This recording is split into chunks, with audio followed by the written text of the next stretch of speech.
Hello everyone, this is admissions and medical billing training on the PANDA system. If you do not have a training manual, please email me. My email address is Katie, K-A-T-I-E, at teamwilletts, it's TEAMWILLETTS.com, and request an admissions training manual. You're definitely going to want to follow along with that while we go through this training. There is some information in your manual about what PANDA stands for and why we're implementing the system. I'm not going to cover that in this training, it's just provided for reference. I'm going to jump down to the section on PANDA MU. So the PANDA MU system went live on May 1st at Woodward Academy, and we are rolling it out at 6 sequel sites whose medical departments will be using PANDA to attest to meaningful use in 2016. So meaningful use, for those of you that do not know, is a Center for Medicaid and Medicare program that awards incentives for using certified electronic health records. The goal is definitely to improve patient care, and basically it is really pushing providers to start using certified health technology, and we also have to submit information on specific criteria and objectives set forth by meaningful use. So those 6 sites that are testing meaningful use are now allowed to use PANDA, which has been recently certified, to attest to meaningful use successfully. There is a lot at stake with this project. There's a lot of incentive monies from meaningful use at stake, 6 years worth of incentive monies, state and Medicaid contracts. You know, the state and Medicaid really is pushing us to get using a certified health record. So there are contracts at stake, and then there's penalties and risk of litigation if we don't implement a certified system. So our goal is to get the medical department using PANDA for as close as we can to 100% of their documentation. And for PANDA MU, just so everybody is clear, only the medical and admissions teams will be going live with PANDA MU. So the medical teams will be attesting to meaningful use and will be doing all medical documentation. The admissions team will be entering in their intake information, medical insurance information, so that the medical teams can perform the jobs that they need in the system. All other departments will utilize PANDA to access current medical information, but will not be documenting in the system. So they will be granted really a read-only type of access to PANDA. FAT PANDA is the full system that's going to be rolling out in early 2017. This is going to include case management, clinical, QA, critical incidents, direct care staff will be documented in PANDA for that. So that is just going to be a larger part of the system. We definitely know it's not ideal to roll out PANDA in 2 waves, but because of the certification process and the importance of meaningful use, we really had to focus on that in 2015 and 16 and get that launched, and the other pieces are going to come second. So just so everybody is clear on that. Attendance and quiz. Please make sure that you are signing a PANDA training roster. Any super user at your site has access to these training rosters. You should get with them, say, hey, I need to sign a training roster. I watched the video on YouTube. Sign off on that. And the second thing you really need to do is complete the quiz. There is a link to the quiz in the end of the training manual for admissions. So you'll click on that link, you'll launch the quiz. Basically, it's like 5 or 6 questions. You want to make sure that you do choose the admissions and medical billing quiz. And then once you hit submit, that combination of the quiz and your signature on a training roster is going to give you access to the live PANDA system. So basically, we review the quizzes, we review the training rosters, and then we request access through the Willets Help Desk. So users will not be granted access to the PANDA production system until you complete the training roster and the mandatory quiz.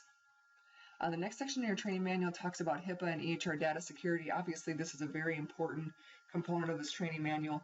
Each of you is really responsible for knowing about HIPAA and what we need to do to stay in compliance.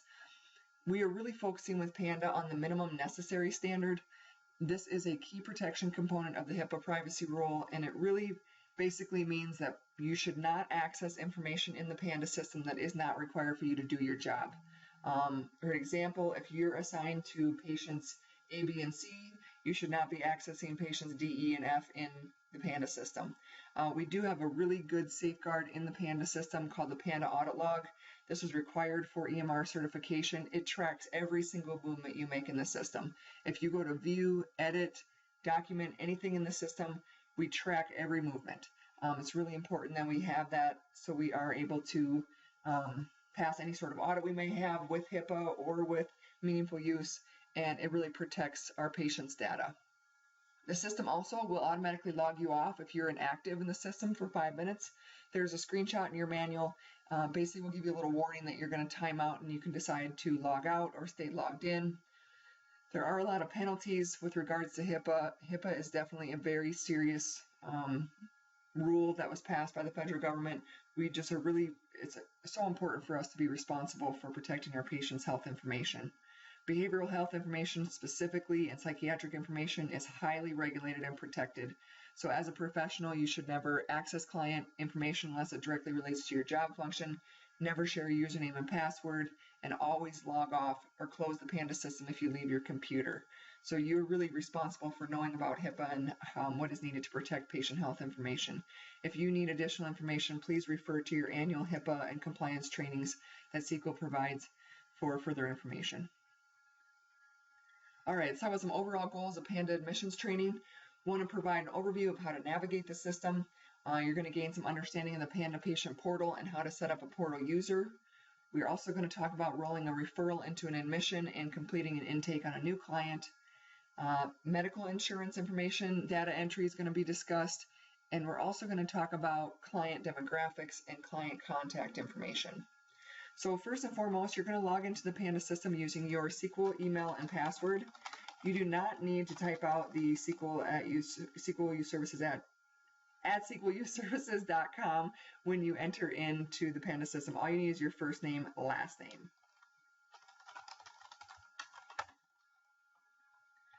Once you get logged in, the first time you access the system, we're asking for you to please go in and update your time zone. If you click on your name in the upper right-hand corner and select Profile Settings, here is your time zone field. Mine is set to Central. I'm in Central time zone. The default is Eastern.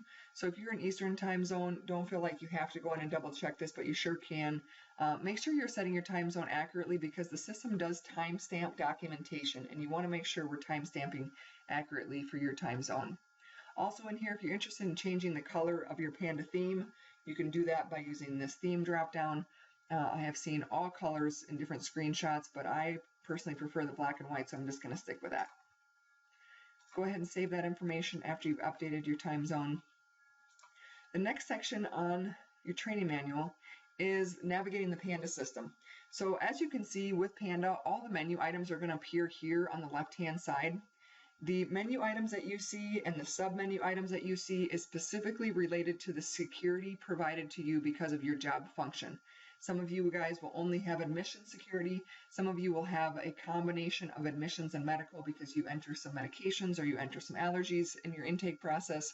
So what you have access to is specifically related to your PANDA security. If you find that you don't have access to something you need, please submit a ticket in our ticket process. If you send an email to panda@teamwillis.com, that creates a support ticket. If you just tell them, hey, I need access to something, or the medications entry or allergies or something along those lines, we can get that updated for you. There's a bunch of icons in your manual. I'm not going to cover all of these, but I do want to cover the first three because they are the most important and you're going to see them the most consistently. So the first one is the green plus sign. You're going to always use that to add new documentation to the system. To view additional details on documentation already in the system, you'll use that blue eye icon. And then to edit documentation, you'll use the orange pen and paper icon next to the item. So those other icons in there are available for reference and you will see them throughout the system. In PANDA, many screens you'll see a little blue down arrow that is the client header. So let me find that. I believe I can find it under medical insurance here. I'm going to go ahead and select my test client here. So you'll see this down arrow in this upper right hand corner. If you click on that down arrow, it's going to give you the PANDA client header. This was specifically requested by some of the residential sites because they wanted the photo of their clients available in more locations. I know some of our outpatient sites are moving towards getting photos in the system, and some of the sites don't take any sort of photos of clients, which is totally fine also. But it does make the photo available. There is some other really critical information available: the birth date of the client, the sex of the client, any allergies they may have will be visible, and medical alerts, which is also important. is visible through this client header. And then if I want to hide the client header again, I just hit that down arrow and it hides that header. Required fields in the PANDA system are all marked with a red asterisk, and you will see those throughout the system. You cannot save documentation and move forward until you complete fields marked with the red asterisk, and the system will alert you if you try to move forward without completing those. Selecting a client, you saw that just briefly now when I went and launched the medical insurance screen and asked me if I wanted to set a client. If I haven't set a client and I go to one of my menu items, it's going to require that I set a client. If I need to change my client at any time throughout my documentation processes, you can just click on this client field up at the top, type in a few letters, and then just select your client from the drop-down. So you can easily really change the client from nearly every screen in the PANDA system. If you ever get lost in the system, which I don't anticipate is going to happen very frequently since it is really easy to navigate, you can click on the PANDA header in the upper left-hand corner, and that's going to take you back to the main dashboard and main home screen. All right, let's jump into some of these menu items. First, we're going to talk about the admin menu. With the admin menu, we're going to focus on the patient portal and setting up patients as portal users. So when I go to admin, you're going to see a lot of options, but I promise when you guys go to admin, all you're going to see is admin and portal user. So basically the portal user will appear right here where this assessments is visible. So let's talk about the patient portal. This is a meaningful use objective, and the requirement is that we give access to 50% of our patients when it comes to the patient portal. And this is a per provider percentage. So for Dr. Jones, it has to be 50%. For Dr. Smith, it would need to be 50%. So the goal for us really is to get as close to 100% as possible. And this is one meaningful use requirement that is a really great opportunity for the SQL admissions and intake types of teams to help us achieve our meaningful use objectives. There are 10 meaningful use objectives, and nearly all of them fall in the medical department. But this is one objective that really can, the admissions team can help with, which I think would be awesome. So with regards to the patient portal, you're probably wondering what that is. So it's a website where patients can view, download, and transmit their health information. It contains kind of basic health information. I'm sure some of you maybe have a patient portal for the doctor's office that you currently go to. You can go log in and see your current medication list. You could see allergies, diagnosis that are on in your patient chart. It's just kind of a snapshot of your patient chart within the PANDA system. It will not contain any detailed notes. So no medical notes, no psychiatric notes, psychiatric eval, those types of things will not be visible on the portal. It is just really basically a snapshot of information. The portal also provides a platform for secure communication between clients and SQL staff. There is a way in the system for us to secure message clients.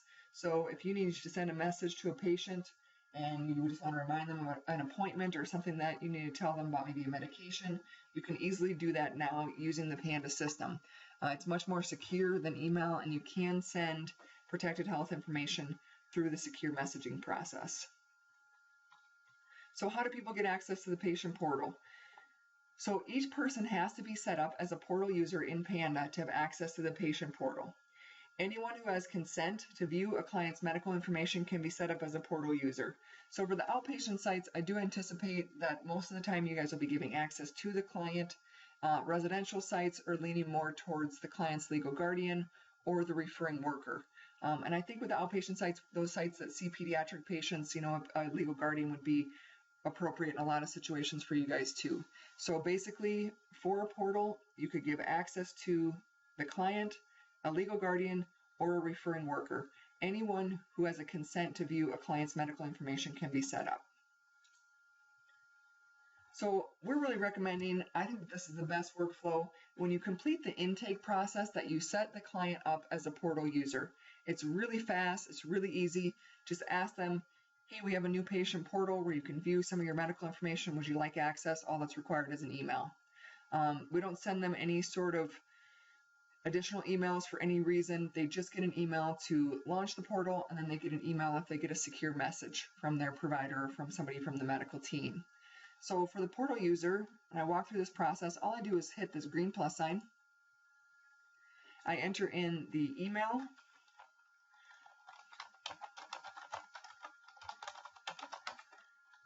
I enter in the patient, or excuse me, the name of the portal user.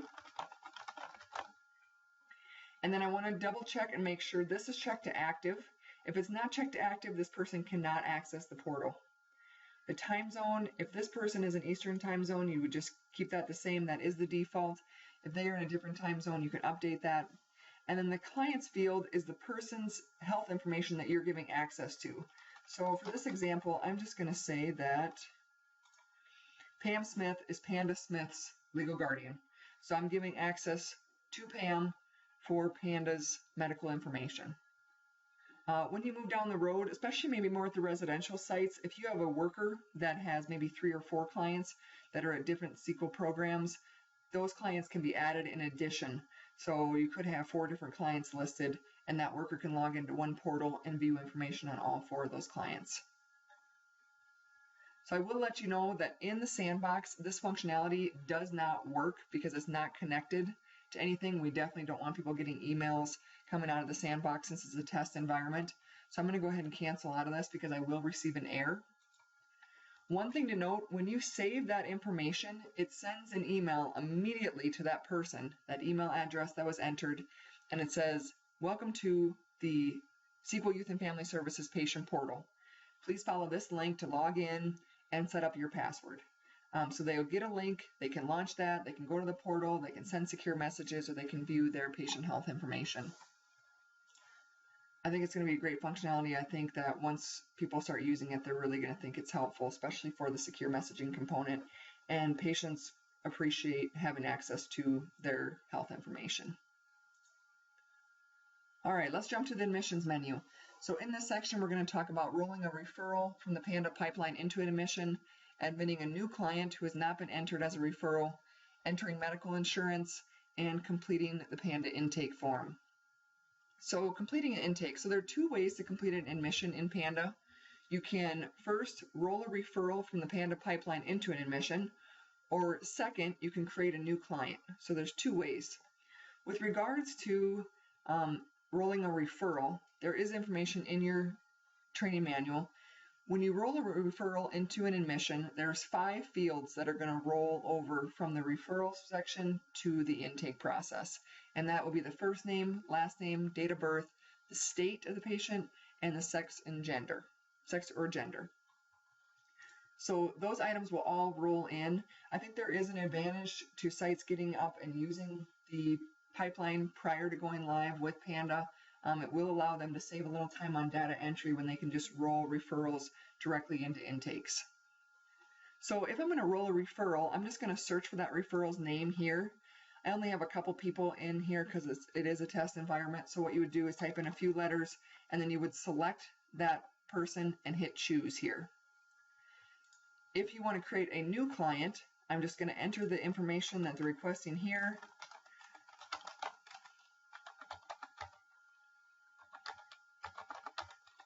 And then I would select my location, and only your location is going to appear in this dropdown. If you have multiple locations that you work at, then you would see those multiple locations. So once I hit create a new client, the system searches to make sure that I'm not creating a duplicate client. It searches based on last name and birth date. So in this situation, I do have an existing client named Panda Smith with the exact same birth date.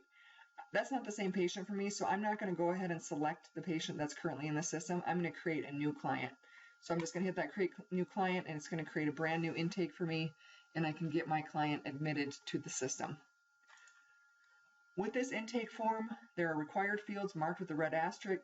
Feel free, if your site wants to enter in additional information, there are a lot of fields in here that aren't necessarily required, but some programs really want that information on their clients. So make sure you're touching base with your site and your program and selecting the items that are most appropriate for you. The dorm field for the outpatient sites, this is only going to have one item here, and it's just going to be outpatient clinic. That dorm field needed to remain for the residential sites, so the outpatient clinic will be available. Date of admission, when I click in this field, I'm going to get a time of right here, right now is the point of admission. If I need to change this, I can backdate it by using the calendar. If I need to change the time, there's a little clock icon at the bottom, and you can change the time of the intake process. If you need to change to PM, you can easily do that using that button. Social Security number is not required but can be entered.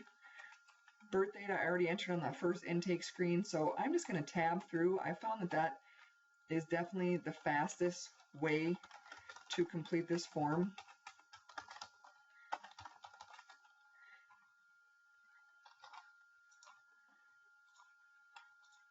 So just work your way through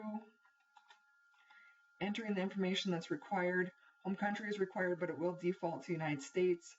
Program is another required field. I'm going to select community residential.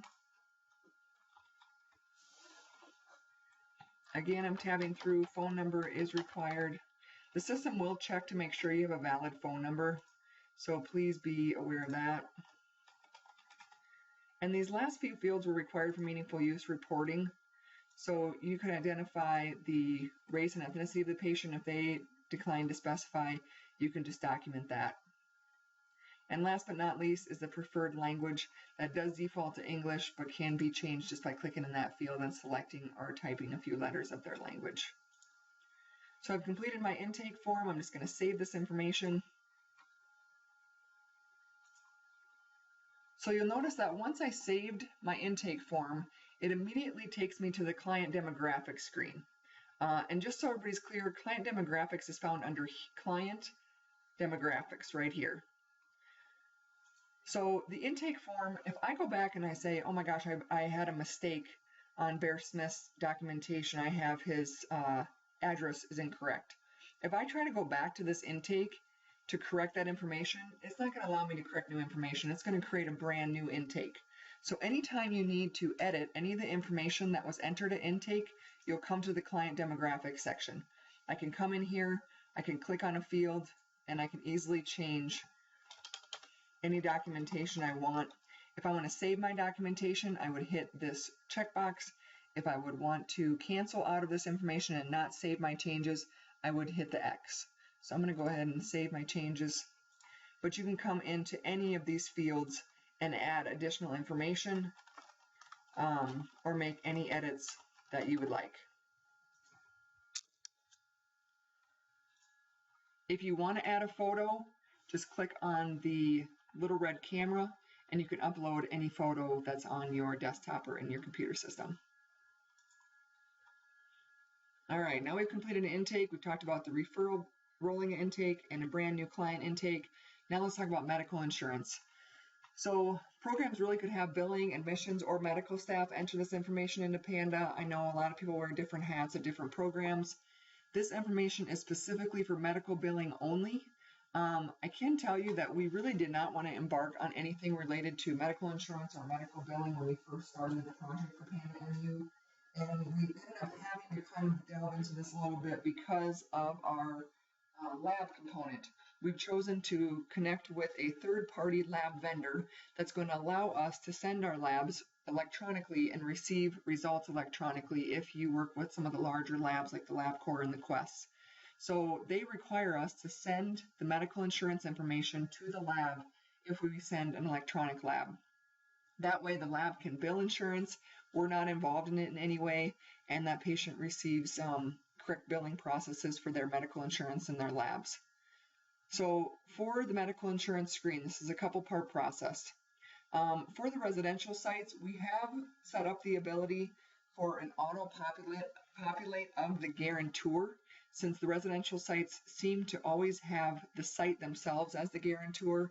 So if you're at Woodward Academy, the guarantor for all the patients there is Woodward Academy. And that will default. We've set that up in the system. For the outpatient sites, there's no real way to set a guarantor because you have so many different guarantors. Every client has a different one. So to add the guarantor, you're going to click on this gear icon, and you need to click through these fields and add the information for your guarantor. So you're going to add the name, hit that checkbox, add the last name, hit the checkbox. This process can be just a little bit tedious. Thankfully, we only need to do it one time. We have had a request to add a copy from client button. I can't tell you exactly if and when that is going to occur, but I do think that's a great suggestion because it does seem like the client is often the guarantor. So we're definitely in consideration of that for this section. Company name, if they don't have a company, you can just put NA here. I'm just going to put SQL, and then contact type is required. So we're going to say that Bear is his own guarantor. So now I've entered the guarantor information. Now I need to enter the actual medical insurance information. And I can do that by hitting this green plus sign. If I hit the green plus sign before I enter the guarantor, the system is not going to let me move forward. You have to enter the guarantor first. So you will notice that we have a copy from guarantor button here. Hopefully that's going to save you guys some time. There has been a request to add copy from client here also. So I'm sure that is going to be in the works. I'm going to go ahead and use that button to save time on this training. So copy from guarantor will pull all that information from the guarantor into this section. There are additional fields here, but none of them are required. This bottom section is actually the insurance information. So if my patient has, let's say they have Medicaid. Well, you got to spell Medicaid correctly first. I apologize. It's a Monday. So I would type in Medicaid and I would scroll through to find the Medicaid that was most appropriate for my site. All the Medicaids should be listed in here. This list of insurance providers is provided by the federal government. It's supposed to include all insurance providers in the United States. If there's a situation where you run into something you cannot find, please let us know. We'll do our best to get that added as quickly as possible. Subscriber ID would be the Medicaid ID, or in Blue Cross Blue Shield or United Healthcare would just be that subscriber ID. Some insurance providers have a group number, some do not, so that field is not required but should be entered if you do have a group number. Relationship, I'm going to go with self for this. And then this primary insurance, this question is definitely important because the primary insurance is the one that's sent directly to the lab. So if this is primary, make sure we're designating it as primary. If you have to add additional insurances, you will go through the same process again, and then you can document that as secondary or tertiary, etc. I'm going to go ahead and save that information. So if I had a secondary insurance or tertiary insurance, I would just hit this green plus sign again. It would allow me to enter an entirely new insurance for this patient. All right. We have covered medical insurance. So for the next section, the PANDA client menu, we're going to talk about three things. We're going to talk about the client demographics, which we touched on briefly already. We're going to talk about entering client contacts, and I'm also going to talk about secure messaging for the patient portal, just so you guys know how that works. So under the client menu, I'm going to start at the top, work my way down. Here's the demographic screen. We already touched on this briefly. I just want to make sure everybody's clear on it. If I need to update any information from the intake, or if information has changed, let's say the phone number for the patient's changed, I could come in here and make any edits that I need. And then to save that information, I just hit that green checkbox. So this is the place to come to enter and edit any sort of client demographic information. The next item I'm going to talk about is contacts. So we are recommending, and each site, we make recommendations for what we feel is best. Each site, really, it's up to them to decide what works best for their workflow. Our recommendation for client contacts is that the emergency contact and the legal guardian be entered into PANDA. Obviously, that's not applicable for all patients. If you have an adult patient, they're not going to have a legal guardian most of the time. But the recommendation, especially for pediatric patients, would be to have both in there. I know that there are some programs that don't collect the emergency contact based on conversations I've had. So it's really up to you to decide how you want to use this contact section. So with contacts, really easy to add. All you do is hit this green plus sign. You can search for a contact. This would probably be most likely used for sites that have a social worker listed as a contact, and maybe that social worker is linked to 4 or 5 different clients. So you could easily just type in a few items, a few letters in here, select that item from the drop down, and then you can add that contact to this client also. I'm going to go ahead and create a new contact. So when I hit create new contact, there's going to be a few required fields. First name and last name is required. Address fields are here down below. They are not required. Definitely want to make sure you're entering in a phone number, whether it's a cell or work phone or home phone. I'm going to update the contact type because I want this to be known that this is the legal guardian for the client. And for this example, I'm just going to say this is emergency contact also. And then I'm going to save that information. Oh, excuse me. I ran into an error.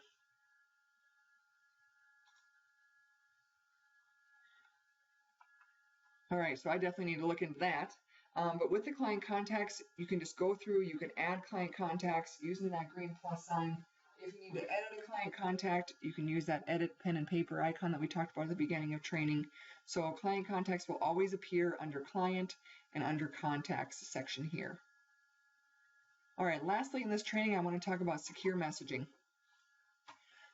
So we touched base on secure messaging a little bit when we talked about the patient portal, and we talked about setting up portal users. So with regards to sending portal messages or sending secure messages, you can contact a client through the PANDA system, and they will receive an email basically saying, hey, you have a new secure message in the SQL Youth and Family Services patient portal. And they can follow the link, and they can go to the message, they can respond to the message if they want, or they can just view the message. So if I want to send a new secure message, I'm just going to hit this green plus sign. I'm going to select the portal user I want to send a message to. I think I'm just going to select one of these social workers. I'm going to choose a client. I'm just going to use appointment reminder for my example.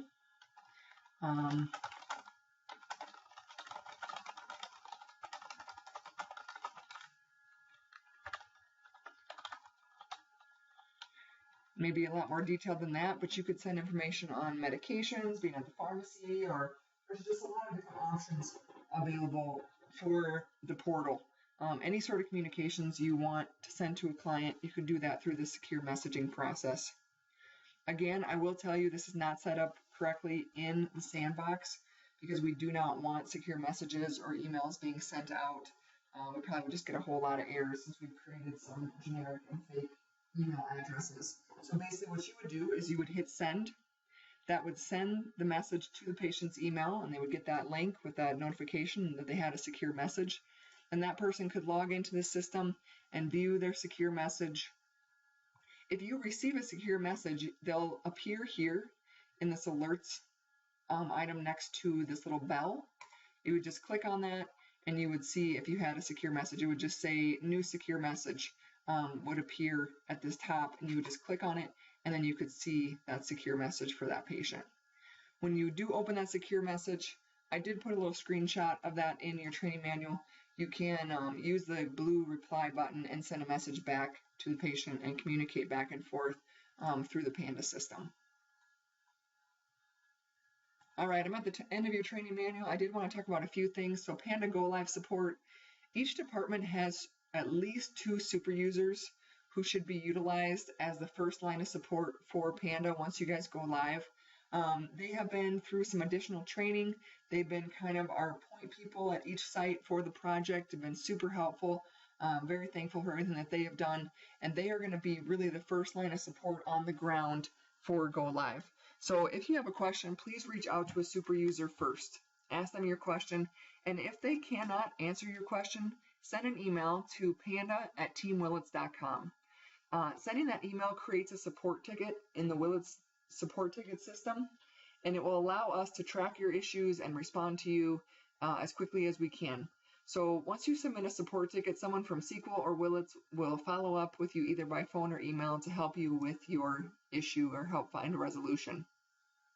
I can tell you that a lot of the training questions are going to be coming to myself and to Amber, and then a lot of the IT focused, if it's a technical problem or a login issue, something like that, is going to go to the Willits IT team for their support. When you create the email, please make sure your contact information is included. Most of the time it should be. I know everybody mainly has a signature on their email, but please be aware of that. And if you have a high priority issue, please note that in the the beginning line of your email. And I'll tell you that high priority issues really are only those that impact patient safety. So please don't note something as a high priority if it is not a safety issue for our patients. One other thing I might add is the PANDA suggestion box. We have created a PANDA suggestion box on the SQL portal, on the SQL staff portal. If you log into the SQL portal, there is a little section in there on PANDA. It has the PANDA graphic. If you click on that section, it is going to launch some information about the PANDA system, and you're going to see a big graphic. It's orange and white, orange, black, and white. That is basically the PANDA suggestion box. So if you click on that, you can easily add a suggestion. We please ask that you add your suggestions to the PANDA suggestion box and not send an email to that panda@teamwillits.com, just because that really is a support issue, support ticket system. And the PANDA suggestion box, those items are going to be reviewed by SQL staff, and SQL will determine what items they want to pursue with regards to improvements to the system. But please go to that PANDA suggestion box. I know you guys all have a lot of great suggestions on how we can improve the system. Next, there's a section on the PANDA Sandbox. We have created this training environment, the PANDA Sandbox. I'm using it right now. You can tell that I'm in the PANDA Sandbox because if you look at the logo, there's a little pile of sand, and then there's also a little shovel. So please note, when you are in the system, make sure you're in the sandbox if you want to be in the sandbox. If you're entering live client data, make sure you're in the live environment. It will just have the regular PANDA logo with no sand or no shovel in that. It is really critical. We definitely don't want to enter the sandbox information into the live environment. So please double check on that. There is a link to the sandbox in your training manual. Once you guys complete the roster and your quiz, you will get access to the sandbox and you will get access to the live environment. So please make sure you're submitting those items to get your access. Since we're talking about access and attendance, please make sure you are completing your training roster and completing your quiz. So there is a link to the quiz at the end of your training manual. It's really easy to go there. I suggest copying and pasting from your training manual into the URL field, just because it seems a lot easier than having to type out information. But when you log in, you're going to see the big PANDA logo, become a certified PANDA user. So find your quiz. We've just talked about admissions and billing, so it's going to be quiz number 2. I'm just going to click on that. I'm going to enter in my name here, and then I'm going to select my location from the drop down. All the SQL sites should be in there. And then I'm going to scroll through and basically answer these questions. Many of them are multiple choice. Answer these questions and hit submit. And then those quizzes are actually sent to Marianne Birmingham for her review. The quizzes are really straightforward, so I don't think anybody's going to have any issue with that. All right, well, that was all I needed to cover today. I really appreciate everybody's time and for your attendance in PANDA admissions and medical billing training. If you have questions, always feel free to reach out to me. My email again is Katie, Katie, @teamwillits.com. If you have any questions, reach out to me, or you can always submit a ticket to the panda@teamwillits.com, and I can reach you that way also. I thank you again for all your time, and have a great day.